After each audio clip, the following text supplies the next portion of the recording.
I was in my third month of retirement, and I was learning how to be a good house husband. I was beginning to think my previous job was easier and more fun than cooking and cleaning. We still retained our weekly cleaning lady, so my cleaning chores were more along the lines of keeping everything tidy. Our kids had long flown the coop, so keeping the house tidy was hardly a chore. I was given a golden handshake for my job as VP of a large bank, and the offer was just too good to turn down. My wife Amy and I, Ed Hughes, by the way, spent countless hours discussing my retirement offer and decided it would be a once-in-a-lifetime opportunity.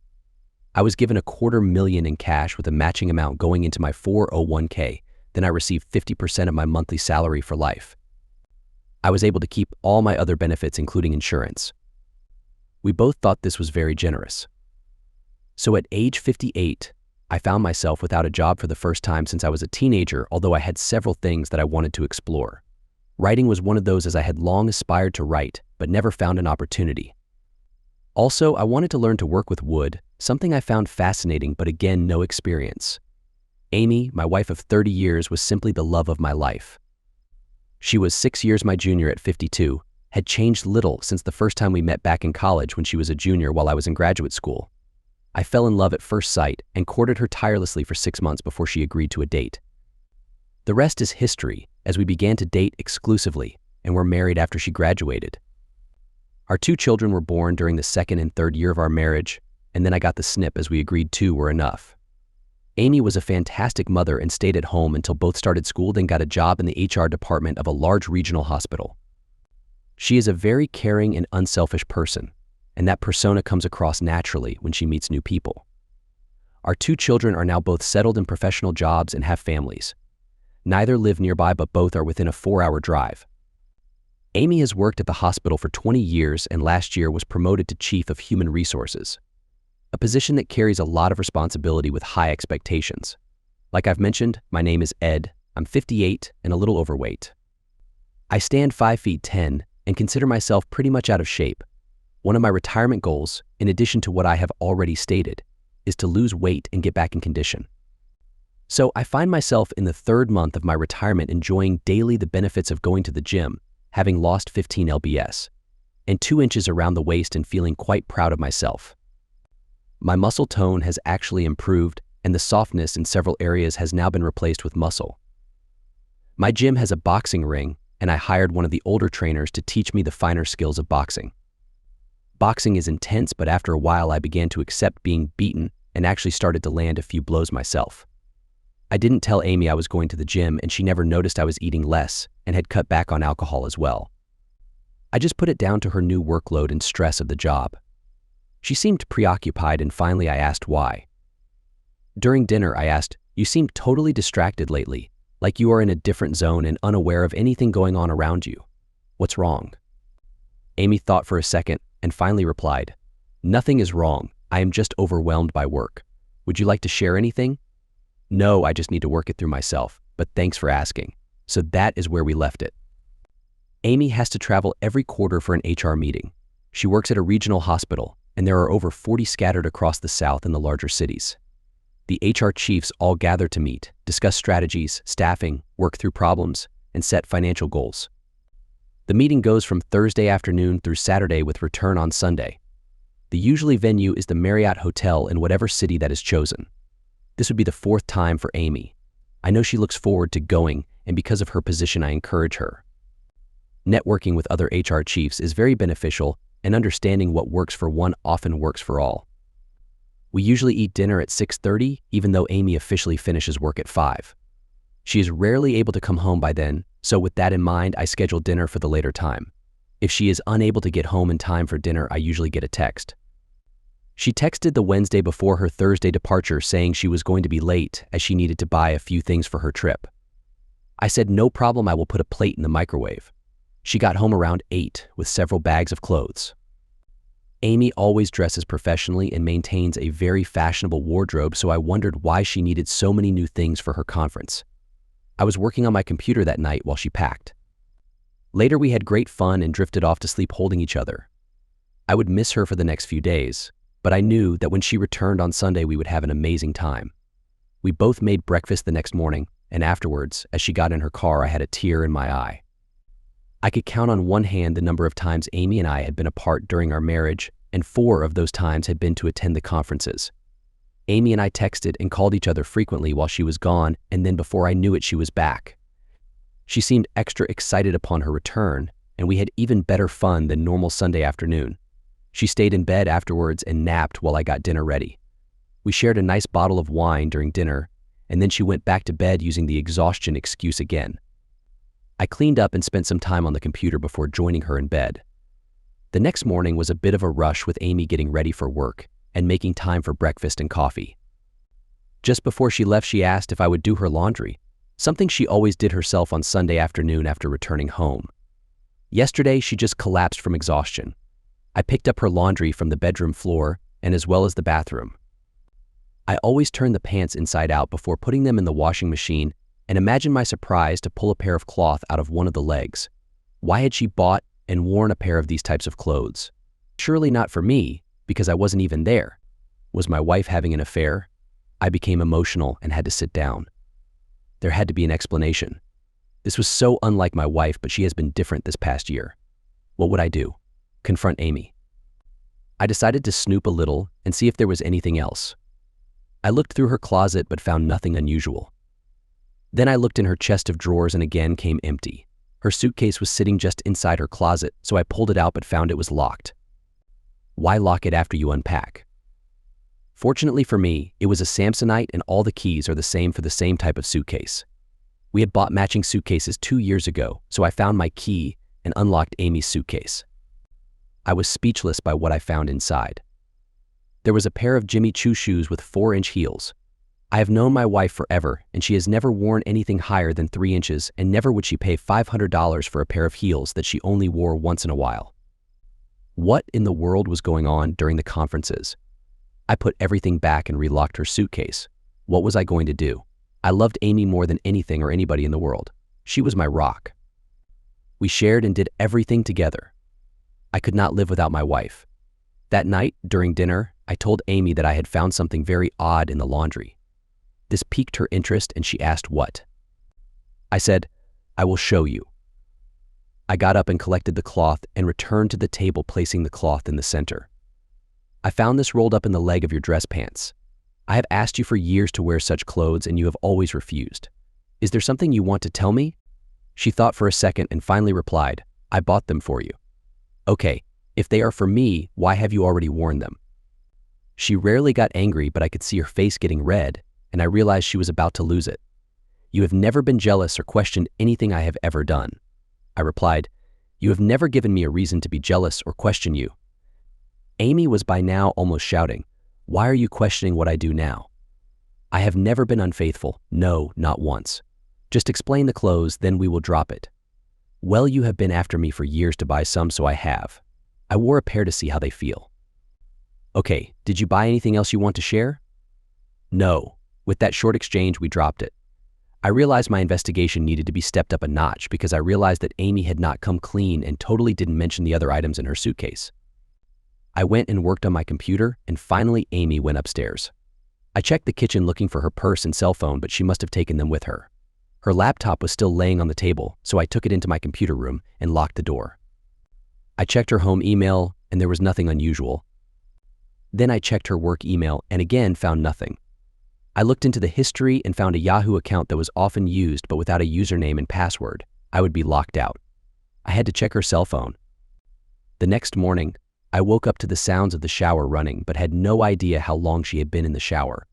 Her purse was on the dresser so quickly I grabbed her cell phone and unlocked it. Her text messages revealed nothing. I typed in Yahoo Mail in the browser bar. Yahoo opened up and her password and username had been saved, so I only had to click open. The guy's name was David, and he appeared to be a troublemaker. He was the HR chief at a hospital about 3 states over. He wanted Amy to dress confidently and be more open with him. Amy appeared to be reluctant. I heard the shower turn off, so I quickly shut everything down and replaced her phone, feeling better, but far from happy about the entire situation. I went into the bathroom, finding Amy applying makeup in front of the mirror, and got down on the floor and started giving her a foot massage. Amy squealed and was delighted with the surprise. I massaged her feet while she relaxed and enjoyed it. Amy loved it when I gave her foot massages. and it always made her feel special. Amy wanted to repay me with something equally enjoyable, but I told her she would be late for work, so I went downstairs and made breakfast. She was her usual self during breakfast. We hugged goodbye and promised to spend more quality time together later. Then my loving wife was off. I had the guy's first name, knew where he worked and what he did. I went to the hospital directory, and within a few minutes, I had his full name. Then I had to pay $30 for an online person search, but then I had his full history, including names of family members, phone numbers, email addresses, and of course snail mail address. One of my golfing friends is a lawyer who has friends on the local police force, so I called and asked if he could arrange to have the guy's name run on the police net. He called back minutes later and had discovered the guy had been charged, but not convicted of 3 counts of inappropriate behavior. Apparently, in all cases, the charges had been dropped. He seemed to have a pattern of inappropriate behavior. 3 charges against him cannot all be wrong. Maybe he is innocent of 1, but surely not 3 charges. I was determined to not only expose the guy, but also to make sure he couldn't or wouldn't engage with Amy romantically. This is much easier said than done. The next morning, I got access to Amy's cell phone, found the username and number of characters in the password. Later, I pulled up Yahoo Mail on my computer and started searching for her password. We are both very consistent in using passwords that mean something to us. I spent an hour before I figured it out. The password was the name of Amy's first dog when she was a kid. She often talked about the dog, so I was very familiar with the name. I was into Amy's private email, and as long as I didn't open unread messages, Amy would not know of my snooping. Apparently, David had been making advances towards her since the first conference. He had taken it slowly, but at the last conference, he got closer. I think he was hoping there would be a deeper connection at the next conference. I printed out copies of all his emails. His emails were like love notes, and I had the feeling he was manipulating her. Amy's responses were typical and to the point. She did not want to have a secret relationship, and at the last conference, she had let things advance further than she was comfortable. I started developing a plan for the next conference and needed enough evidence to confront him, but I also wanted to prevent them from having any inappropriate contact. I went to Best Buy and bought a small camera with a transmitter that worked over Wi-Fi. I only had to pair it with my tablet computer after downloading special software. Amy spends considerable time in our bedroom each night, so that is where I placed the camera. The camera had an audio receiver so I could hear and see what was going on. That night, after dinner, Amy went upstairs while I relaxed in my computer room. I powered up the camera, and my tablet came alive with a view of Amy in our bed. Amy was relaxing on the bed and reading a novel. After an hour, her cell phone rang, and it was her colleague, David. Luckily for me, Amy put the conversation on speakerphone. They chatted about work, and David kept saying he was looking forward to the next conference so he could see the different outfits Amy had bought. Amy didn't promise but just said, "We will see." He seemed to know all the right things to say, and Amy was soon feeling aroused. I needed to intervene, so I made some noise going up the stairs and found Amy reading her novel. I brushed my teeth and got into bed. I love you more than anything, and as you know, I have never even once been interested in anyone else. I would be devastated if I ever found out you were involved with another man. You know how strongly I feel about loyalty. These thoughts have been consuming my mind lately. I have never been unfaithful to you and have no intentions to do so. What brought this on? Why the sudden distrust? My reply hurt Amy. Until I found that item, I had never doubted your loyalty or felt insecure in our relationship, but now I am confused. I want to believe you, but part of me suspects otherwise. I'm sorry, but I can't shake this feeling that something is going on that you aren't sharing with me. I wish I had never bought that thing now. The weeks passed, and I continued to monitor the camera. David called Amy regularly, and they were making plans for the conference. So was I. The camera worked flawlessly, so I decided to buy another one and discreetly install it in Amy's room while she was in a meeting. I could then, from a nearby room, monitor her actions. The week of the conference arrived, and this time it was in New Orleans, a lively city that might affect my plans. I watched Amy pack for 2 days and saw nothing out of the ordinary. However, when I took out the trash, I checked Amy's car and noticed a separate bag in the trunk. I knew what was inside and figured she would just swap out her clothes at the airport. Amy left the next morning with a hug and an "I love you." I followed her 3 hours later. At the hotel check-in, I explained that I was Amy's husband and was meeting her, and after showing ID, they gave me a key to her room. I knew she was in a meeting from 3-5, so I quickly went up to her room and set up my camera with a view from the door to the bed. That operation to hide the camera in Amy's room only took 10 minutes, so I again approached the check-in desk to find a different person working. I asked for a room on the same floor as Amy but a few doors away. I had to get as close as possible to be within range of the transmitter, so my excuse was to be near the elevator. Luckily, I was assigned a room 3 doors away. You know the story about the best laid plans of mice and men? Well, it's true. The problem with cams is getting the darn thing to communicate, first with a Wi-Fi signal, then with the receiver, which in my case was my tablet computer. I worked for hours trying to establish a link, but I was unable to make the connection. Wi-Fi in your own home is so much easier than in a hotel. I could not get the transmitter in the cam to connect to the hotel's Wi-Fi. Maybe the problem was the cam, but I never got a connection. I felt like a duck without water. I was in a room near Amy, but had no clue about what she was doing. So I called her and she answered right away. "Ed, you never call this early. Are you okay?" "No, I'm not okay. I was just taking a nap and dreamed of a strange man hugging you. It was so real, I had to call and hear your voice. You know you can trust me." "Thanks, I feel better already. I just needed to hear you. I miss you so much. I'm going to change to go out to dinner and will call you as soon as I return to my room, I promise." "I love you." "Okay, speak to you in a couple of hours. I love you so much. Don't go flashing your smile on Bourbon Street." She just laughed. I slipped into her room while she was gone and left a dozen red roses in a vase. I had placed a card so she would see it, and it simply said, "So you won't forget me." She called me right away after returning to her room.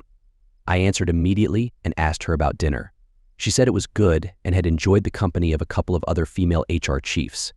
She thanked me for the roses, and I asked her to put her phone on video chat so I could see them.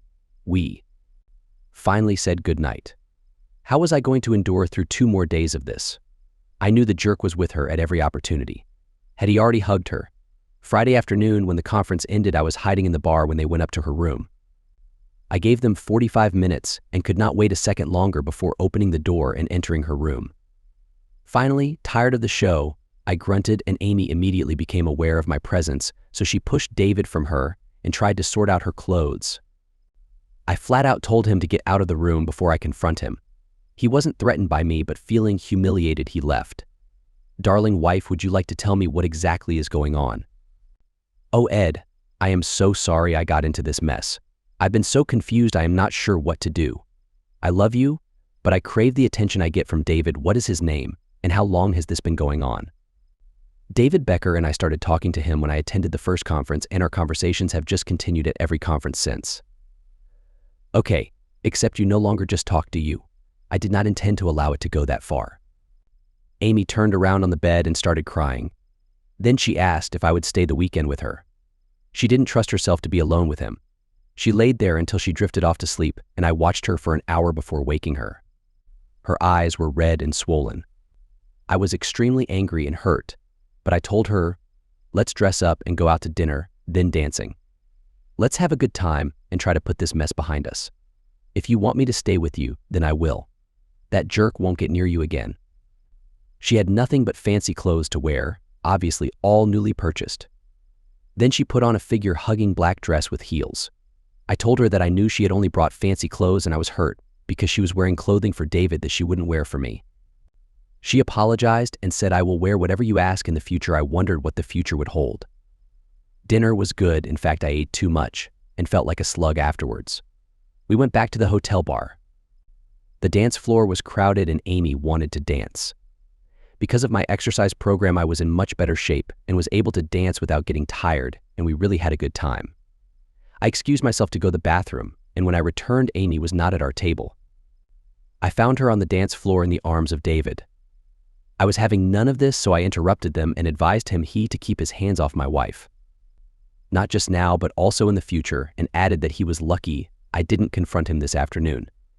Amy tried to smooth things over, and I just told her to be quiet. Becker is about 6 inches taller than me and must weigh at least 50 pounds more, and was not intimidated by me. He just laughed and asked how a weakling like me could back up that threat. Like a bully, he took the first punch and caught me off guard. I was on my back and momentarily saw stars. The side of my face felt like it was on fire. I finally struggled to my feet and faced him. Despite such a mismatch in sizes, he rushed me, and I just sidestepped and tripped him. He again came at me like a madman, and I landed 4 solid punches as I danced around him. My gym training was paying off. I'm sure his pride was hurt, but he kept coming, and I kept punching. Finally, he slowed down and left himself open, so I kicked him. Then I connected with a left and right combination which put him on the floor. That felt good. He said enough. He was laying in the fetal position in pain. I looked down at him and said, "Leave my wife alone or I won't be so kind next time." I backed away looking for Amy and saw her rushing to David's side.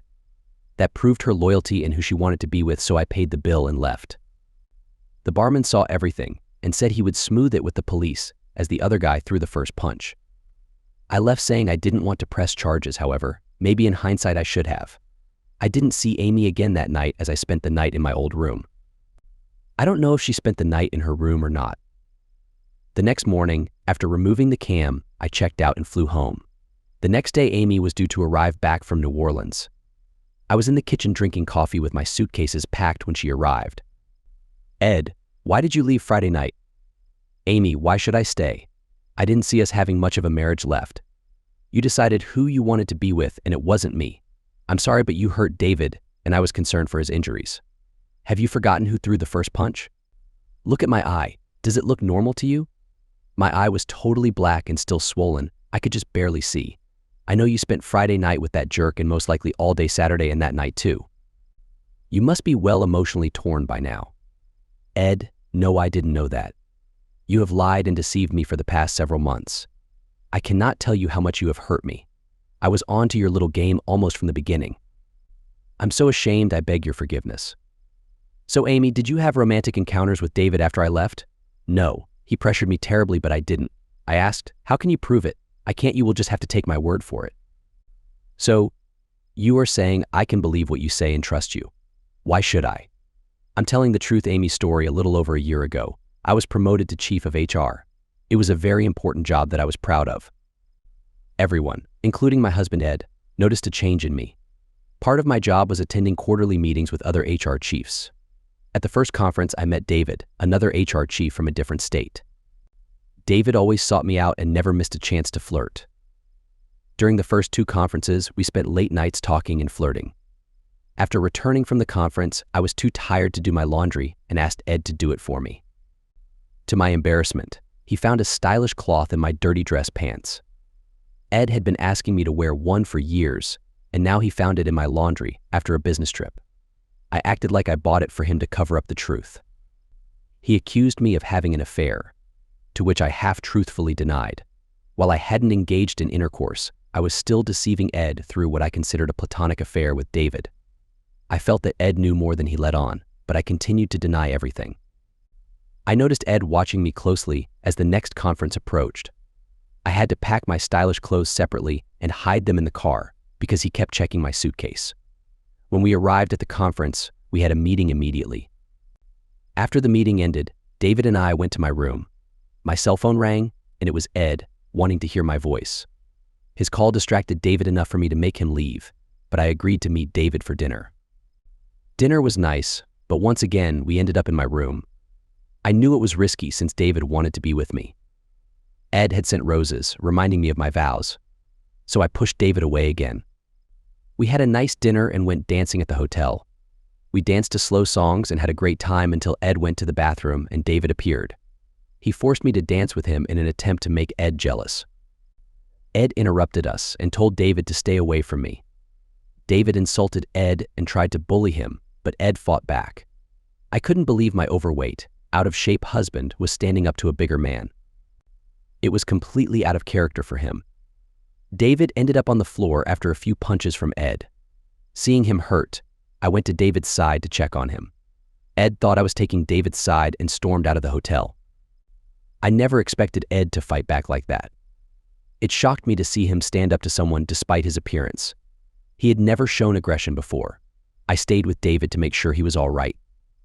He was in pain but seemed to recover a bit by Saturday. We spent the day in his room, ordering room service and taking care of his injuries. I said goodbye to him that night. He looked better but was still recovering. On Sunday morning, I was rushing to pack and catch my early morning flight when David knocked on my door. I felt so ashamed during the trip home that I couldn't even properly clean up in the bathroom, which was a mistake. I was relieved to be home, but seeing Ed's bruised face from his fight with David made me realize the consequences of what I had done. We argued, and I finally confessed to what had happened that morning, but Ed didn't give me a chance to explain. He left, and I collapsed in shock as my marriage fell apart. Ed's story, I checked into the Hilton and realized I needed to inform my children about what was happening. I called them and explained my plans for divorce. They were devastated that their mother would do such a thing. We were all in tears when we hung up. A few minutes later, Amy called, and suddenly I was the bad guy. How could you tell our children and turn them against me? Confused, I replied. Wait a minute, are you now accusing me of betraying you and having a secret relationship while you slept with a predator? I thought you were the one deceiving me and cheating. Amy simply hung up the phone. That night at the hotel, I sent several screenshots to David's wife. I might have been an angry husband, but I wanted someone else to feel my pain. The next morning, I called my lawyer, who referred me to an excellent divorce lawyer. I went to the bank and split our assets 50/50, including my severance pay and 401k. It was more than Amy deserved. I canceled all the credit cards and got one in only my name. Amy's cell phone belonged to the hospital. That afternoon, I met with my divorce lawyer and asked for a ruthless strategy. I was done being the nice guy. I instructed him to serve Amy as soon as possible, which he did. Finally thinking clearly, I called the CEO of the hospital, whose office was in Atlanta. He was a busy man, but I managed to secure 5 minutes of his time. I explained how David had preyed on Amy during the HR conferences. I even had emails to support my claims. I questioned why the hospital would employ someone with multiple harassment accusations. Shouldn't they have done background checks? He was shocked and promised to investigate. I asked for his fax number to send the emails and suggested I could provide more photographic evidence if needed. Most importantly, I wanted David fired. Her job should be secure. That evening, Amy called me.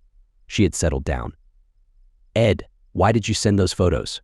Are you in trouble because I sent photos to David's wife? Not yet, but I may be later on. Apparently she has shared them with the hospital. You do realize everything will come out in the divorce court. I'm charging you with adultery, and this type of divorce can get very messy. The photos plus all the details will come out in court. David's wife has left him, and he was fired today. That is one of the reasons I sent the photos. Do you know he has 3 kids still living at home? Have you forgotten we have 2 kids of our own? You seem more concerned about David and his troubles than about ours. Why is that? Have you forgotten your actions have broken up our marriage? Of course I'm concerned about us, but David and his family are younger, and I feel sorry for them. So why did you cheat with him if he is married with 3 kids? Looks to me like you may have broken up 2 marriages. Couldn't you see that he was just a terrible person? I simply hung up the phone. I didn't hear from Amy the remainder of the week, but found out she had been served. I put a deposit on an apartment that I could afford and finally got out of that expensive hotel. Now I was back to cleaning again, but actually I did very little cleaning. I really didn't care. With my time my own, I visited the gym twice a day and boxed in the afternoon. I was getting hit less while my punches were finding their targets. My body was becoming toned and I was developing some serious abs. I was on a strict diet that included no alcohol and was finally at my goal weight. The gym threw a party for me and we all celebrated with carrot juice. The weeks passed, and through the grapevine I discovered that Amy was about to lose her job because of the affair. There is little tolerance for anyone in her position to play around, especially with another employee. I didn't really care because since I was unemployed, I didn't think the court would force me to pay alimony. I made a note to check with my lawyer. We had been separated about 3 months when she called and asked if we could talk. I agreed and we planned to meet at Starbucks the following day. Amy looked good, maybe a little thinner, and I complimented her weight loss. She thanked me, but again never said a word about my weight loss. Here I was standing in tight-fitting clothes with bulging muscles. I had lost 6 inches in the waist and nearly 50 pounds in weight, and she was clueless. She started crying and telling me she had lost her job and had no job prospects. I told her to move out of the house so we could sell it and reminded her that she had a lot of money in the bank. Maybe not enough to retire on, but enough to live on for several years. I knew she was hinting for me to come home, but I never took the bait. For now, I was happy doing what I was doing. Then she started talking about David again. He too had lost his job as well as his family. I said, "Good, now he can be with you whenever you want and you won't have to hide what you are doing." I haven't seen him since that last conference and have no plans to. I understand what you told me about him, and now I just wish I had never met him. I have somewhere I need to be, and I didn't come here to talk about David. What do you want? Please come back home. I don't trust you anymore. I don't think I can live with you again. You deceived and lied to me so much that I am finished. You care more about David and his family than about us and our family. I put my family first, but apparently you don't. When you want to talk and won't mention David, let me. You know, I do not want to hear about the guy you were involved with. I got up angrily and left. The divorce was finalized and almost a year passed. And no, because of our assets, cash in the bank, and because we were both unemployed, I didn't have to pay alimony. My lease on my apartment was coming to an end, and I needed to find somewhere to live as I didn't want to stay there. I had not heard from Amy, although my children kept in touch with her. They kept me informed concerning what and how she was doing, which apparently wasn't too well. I asked if she was seeing anyone, and they replied no, as she was too hurt and upset. Besides, she still had feelings for me. However, I was pleased to hear that she was seeing a counselor. During my search for a place to live, I found a large 100-year-old fixer-upper on the edge of town, which in a few years would be a nice neighborhood. The house had been on the market unsold for 2 years, so although I knew nothing about working with wood and renovating old houses, I put a low bid on the house, and to my astonishment, my bid was accepted. I had a thorough professional inspection done which highlighted what needed to be accomplished and/or replaced. I had 5 pages of work. With a house that needed so much work, I was only able to go to the gym once a day. However, I was no longer trying to lose weight, just maintain my current weight. I just threw myself into working on the old house. I worked on the house from the time I got up till I went to the gym in the evening, and I was sleeping better than ever. My body stayed sore all the time, but I was in good condition, but working on the house was using different muscles groups. My body became even more toned and muscular. The roof needed to be replaced, and I had it done professionally as it was too big an undertaking for me. The same with the electric wiring and plumbing. I also had a new air conditioning system with ductwork installed. Those jobs have to be done by professionals, and I was happy to pay what they charged. The downside to all this was that I had overspent my budget, so further renovations had to be done as I could afford them. I realized I needed help but couldn't afford to pay very much, which ruled out long-term professional help, so I placed an ad in the local paper. Responses were few and far between. A couple of responses were from men in their 70s and one from a high school student. A few days later, I was working outside, and it was very hot, and I was wearing baggy clothes and a hat when a car pulled up and Amy got out. "Hello, Amy, how have you been?" "Well, not so good. You know, I lost my job. In fact, I'm having problems finding work." "Yes, someone did tell me you had lost your job. But you have enough cash and investments to live a long time. You don't really need to work. I would like to volunteer to help you renovate the house." At one time, we worked really well together as a team. We did everything together. I wondered how she found out, then realized our children must have told her. "Yes, I remember, but that was before you took over the job as chief of HR. After that, you became a changed woman and had little regard for our marriage. I have apologized 1,000 times. I really don't want us to get upset and argue. I didn't come here for that. I would like to work with you on the house and don't really care about the pay, whatever you can afford. I do need help and haven't been able to find anyone, so I accept your offer. However, we are divorced and I have no intentions of taking you back. Ed, I understand and accept whatever terms you think fair. Okay, be here at 7 o'clock in the morning and wear old clothes." A year and a half had passed since the last time we spent time with each other, so I was nervous. Deep down, I felt like she was trying to make amends. However, my hurt, although serious at one time, had largely disappeared, although I was determined to stay single. We had always been a good team when working together, but I needed help, so even though I was reluctant to work with Amy, I agreed. Amy actually showed up at 6:30 the next morning, and she was dressed for work. I was shaving when she arrived, so I just shouted down to help herself to coffee. I was wearing shorts and a t-shirt when I entered the kitchen. Amy took one look at me and dropped her cup of coffee. "Ed, what happened to you? I have never seen you looking so fit, and when did you start shaving your head?" "I started working out when I retired, but you never took the time to notice. In all, I have lost 65 pounds and 6 inches in the waist. I have been lifting weights and now actually have a 6-pack. I lifted my shirt to show her. Oh my goodness, Ed. How could I have been so blind not to have noticed? Have you been learning how to fight too? Yes, I have been boxing since I retired too. If you had taken the time to notice, you would have seen bruises on my body and face when we were still together. I've often wondered how you took on David, especially after he laid you out on the floor. You were able to come back and beat him fair and square. I've never seen you lift a finger against anyone, and I thought that was so out of character for you. Well, I thought I was fighting for my woman, the love of my life. I got lucky because he was pretty slow. I've improved a fair bit since then. He wouldn't stand a chance with me now. I feel so foolish, was totally blinded when I held the top HR job. I thought everyone was below me, including you, so I shut out everything and everyone that meant something to me. I thought you were a different person when you were promoted. You were also wrapped up with someone else, so even though we were married and living together, you never actually saw or listened to me. I am sorry I was so selfish. I've been going to a counselor and hope you will be able to see it changed me. We cleaned the spilled coffee, sat down, talked about the house and what work was required. She talked about always wanting a house like this, but we never had the time, money, or skills to renovate one. I replied that I still questioned my skill level and if I had the money. Renovating an old house is very expensive. We both agreed the house would be wonderful when finished. Amy saw things differently from me, so having her input was welcome, although I still questioned how we would work together.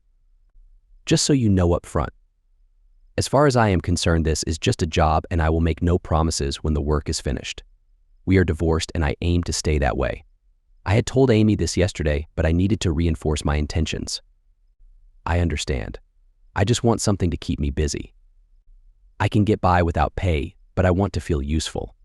We've always worked well together and this is really important to me. I would like to see your renovation to the end. I will have no expectations when the job is finished, I promise. Okay, we are going to start by painting the outside walls and windows. Then we will start inside, but before we do anything, the outside walls have to be prepped. Amy was much more agile on the ladder than me, so I turned over the higher areas to her and she did a fantastic job. She could climb up and down that ladder like a monkey. She was also a much quicker painter than me. We spent 10 days painting the outside of the house. The days were hot and I usually painted in just my cargo shorts. I caught Amy staring at me several times. I think she saw a different person, but I wasn't sure if she liked what she saw or not. Amy started wearing less too. Gone were work clothes replaced by gym shorts and halters. She was as beautiful as ever. Our working relationship grew a little each day. We laughed and shared good memories from the past. Amy packed a picnic lunch each day for both of us, and we would sit under the big oak and share our food. I hate to use the word romantic, but our lunches were, and I started looking forward to them. We worked a long day from 6:00 a.m. till 6:00 p.m., only stopping for lunch or a cup of coffee. With two of us working, we were able to accomplish so much more. Not to mention that Amy worked quicker. We were a good team. Amy started volunteering to stop a few minutes early to make dinner before she went home. The food was delicious, and naturally I had to ask her to stay for dinner. This became a regular thing for us. I did not want to admit that we were getting closer as a couple. We never argued, had cross words, or spoke of her past mistake. I had mixed feelings about Amy. I enjoyed her company. She was an awesome worker. And true to her word, she never mentioned the incident she had, nor did she ever even suggest us getting back together. We just enjoyed each other's company. We had been trying to sell our house that we had shared for so long, and finally it sold, after a year and a half on the market. We had 30 days to close, so we had to empty the contents. Also, Amy had to find a new place to live because she was still living in the family home. Amy suggested since the furniture was half mine, I should buy out her share and furnish the old house with our furniture. I thought that was a good idea, as all of our antique furniture would fit perfectly in the 100-year-old house, so that is what we did. We painted and decorated like crazy for 2 weeks, then hired a moving firm to deliver the furniture. Amy's things were packed and stored in my garage. The house still required a tremendous amount of work, and the interior rooms were not completely finished, but we moved the furniture in anyway. We both admitted the house felt like a home, and were both pleased with our efforts. Amy go home, shower, put on some nice clothes, and we will go out to eat to celebrate. She thought for a moment, and then, do you mean go out as in a date? Yes, okay, I will pick you up in an hour. We both thought, and then realized our old house no longer had furniture or clothing, as everything had been packed. Amy had intended to check into a low-cost hotel until she could find an apartment. Let's get your suitcases out of the car, and you can stay in the guest bedroom until you can sort out a place to stay. You can use the shower in the hall opposite your bedroom. I am not sure what clothes she had in her suitcases, but when she came downstairs she looked gorgeous. Not revealing, but definitely stylish and classy. You look wonderful. I had forgotten how well you clean up. Thanks, I don't have a lot of clothes to choose from, as I had not expected to be going out to dinner. We shared a bottle of sparkling cider during dinner, and although we both ate, I think we were too nervous to appreciate the good food. There was a band playing in the bar, so after we finished eating, we found a table in the bar area. The band was playing classic songs which were perfect for dancing. And I soon found Amy in my arms. She commented on how strong my body was. I asked if it was a good thing or bad. Oh, it's good, believe me. We returned to our table and I excused myself to use the bathroom. I half expected to find Amy dancing when I returned, but she was still at the table. I asked her if anyone had asked her to dance, and she just replied a couple of men had approached her, but she told them she was waiting for me. Even after I returned, men were asking Amy to dance, and she always had the same reply that she was saving her dances for me. I got up to refill our drinks, and a woman at the bar started flirting with me. I talked to her a minute too long. Amy approached the lady and said, "Honey, this man is mine. Go put your hooks in someone else." On the way back to the house, Amy thanked me for a wonderful evening and apologized for ruining it. You were acting like we are a couple again. I wanted to show my appreciation and take you out to eat, and you assumed we were together again. I am not sure what to make of the situation. We didn't say much the remainder of the night, but the next morning she got up and went looking for an apartment. For the first time in weeks, I was working on my own, and I discovered I missed my partner. Amy came back later that afternoon looking dejected. She had not found an acceptable apartment and was going to check into a low-cost hotel that had weekly rates. Amy, I spent the day thinking. I would like you to continue to sleep in the spare bedroom. We can bring all of your things in tomorrow and unpack them. This is a big step for me, so please don't make any assumptions and just give us some space. I know you aren't seeing anyone, but if you do, I ask that you not bring a man into this house. I will take you up on your offer. I had no luck today and didn't realize how hard it would be trying to find an apartment. I understand about the space and totally agree. As far as bringing anyone back to the house, I have neither dated nor had a relationship with anyone since I made a mistake on you at that last conference. I have undergone months of counseling since then, and I am not the same person that I was then. I have realized since the first day you started working with me that you've changed. You are more like the Amy I was married to before you got that promotion. I like the current you much better. She agreed to do the shopping, cooking, and laundry in lieu of rent. That was an even trade in my book. We continued to work on the house. If a room that needed work contained furniture, we moved the furniture to another room. We retiled the bathrooms and refinished the hardwood floors. We weren't working quickly, but we were meticulous. I continued to go to the gym in the evening. My trainers were impressed with my boxing and encouraged me to enter an amateur boxing competition. That was approaching. Because of my age, I would be boxing in my age group, not by weight. I have never done any competitive sports at all and was more than nervous.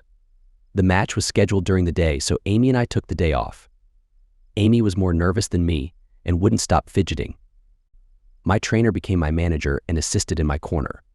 My first opponent, although in the same age group, was larger than me but not as agile. The match was only 3 rounds and I took a beating in the first 2 before laying down my opponent in the third. He didn't have the stamina to do 3 rounds and I made him suffer for it. I was exhausted when declared the winner, but I was still standing while my opponent was on the floor being treated. I was given a 2-day break before my next opponent. He was a better boxer and gave as good as he got, and we were both standing at the end. The judges ruled in my favor by 1 point. After another 2-day break, I was back, this time for the championship title. My opponent had been a semi-pro boxer in his teens, but then dropped out and only returned to boxing recently. He was a year older than me and in great shape, but proved to be a worthy adversary. I was on the floor during the first round, then I had him on the floor during the second round. In the third and last round, we stood in the middle of the ring and just duked it out, neither of us giving or taking an inch. After a full 60 seconds of this, he dropped his right hand, giving me an open target, and I connected, sending him to the floor. He was out cold. I had won. The crowd erupted, cheering and shouting. Suddenly, Amy was in the ring hugging me and wouldn't let go. She had been very frightened for me to even take part, and now she was the proudest woman in the arena, my biggest supporter. I scanned the audience and realized that many of the cheering crowd were our friends or relatives. I had not told anyone of the competition, so she must have gotten the word out. Even our children were ringside.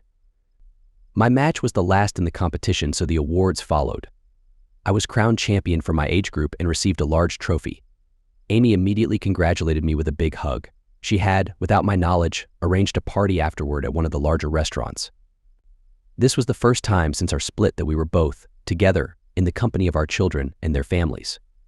There was no awkwardness at all. There were many friends I had not seen because they just dropped off the radar after the divorce, but everyone congratulated me and showered me with compliments. Most remembered me as a pudgy guy. None recognized me as I entered the ring, except, of course, my ex-wife. We continued the renovation, and it was finally coming together. We were still sleeping in separate bedrooms, but otherwise we were a couple. We went everywhere together and shared everything. Amy even started going to the gym with me in the evening. We knew a day was coming when I would be forced to deal with our state of affairs, but neither of us talked about it. The situation lingered on my mind. I needed to talk to my children who knew our situation, so I set up a conference call. I explained my feelings and asked for their advice concerning their mother. My daughter reminded me of the day Mom went looking for an apartment and how lost I felt. I remembered only too well. My daughter then asked how I would feel if I pushed Mom away now. I said empty and lost because I had become so used to having her around. We were having a great time together, so why kick her out? That was my answer. It had been right in front of me all along. We had become great friends, but I realized that I needed more. That night, I took Amy out to one of the nicer restaurants in town. We shared a bottle of our favorite wine. "Amy, are you happy?" She looked at me for a moment, then replied, "Yes, there are things that are missing, but overall I am very happy." Epilogue: Amy and I reconciled, but we never remarried. We are, however, a couple in every sense of the word and are in love. We continued to renovate the old house until it met our satisfaction, and now we are extremely proud of it. Amy and I did most of the work ourselves, despite having never done anything like this before. Once the house was finished, we started landscaping the yard.